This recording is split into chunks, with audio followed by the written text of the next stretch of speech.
네, 이렇게 새 교육과정이 확정 고시됐지만 논란은 여전합니다. 특히 국가교육위원회의 심의와 의결 과정에서 갈등이 끊이질 않고 있는데요. 충분한 논의 시간이 보장되도록 제도를 정비하고 국교위 회의와 속기록을 원칙적으로 공개해야 한다는 주장도 나오고 있습니다. 금창호 기자입니다.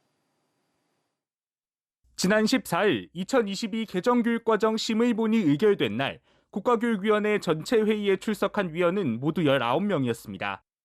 하지만 심의본 표결에 참여한 위원은 16명, 정대화 상임위원과 김석준, 장서궁 위원은 표를 행사하지 않고 회의장에 나갔습니다. 자유민주주의와 성평등 성소수자, 그리고 생태전환 교육 표현 등 쟁점 사안에 대한 논의가 충분히 이루어지지 않고 표결이 진행됐다는 이유에서입니다. 15일 날 교육부에 보내야 된다는 그게 딱 정해져 있기 때문에 추후에 더 논의할 여지 자체가 없는 상황에서 민주주의, 자유민주주의 문제나 생태전환 교육의 문제, 일반노동의 문제 이런 것들이 거의 그냥 진전 없는 상태로. 새 위원들은 이 같은 논란을 만든 데 교육부도 책임이 있다고 지적했습니다. 사실 합의 처리해서 정말 좋은 모양 좋게 통과시킬 수도 있었지만 교육부가 막판에 끼워넣은 자유민주주의하고 성소수자, 성평등 삭제 이 부분 때문에 합의에는 대단히 어려운 과정이 있었다는 말. 앞으로 국가교육위원회가 사안을 졸속 처리한다는 비판을 피하고 사회적 합의기구 역할에 충실하려면 위원장의 독임권을 줄여야 한다고도 주장했습니다.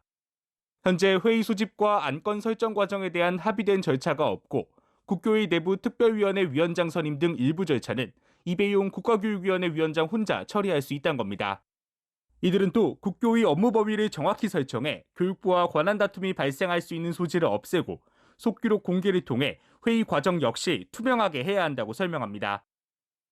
회의는 특별한 사정이 없는 한 공개하고 세부적인 회의록이 작성되고 그것이 홈페이지를 통해서 공개되어야 위원회가 하는 이야기들이 국민들에게 알려지고. 새 위원들이 이번 교육과정 처리 과정을 공개적으로 비판한 건 이번이 두 번째.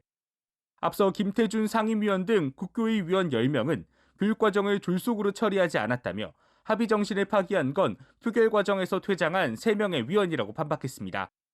EBS 뉴스 금창호입니다.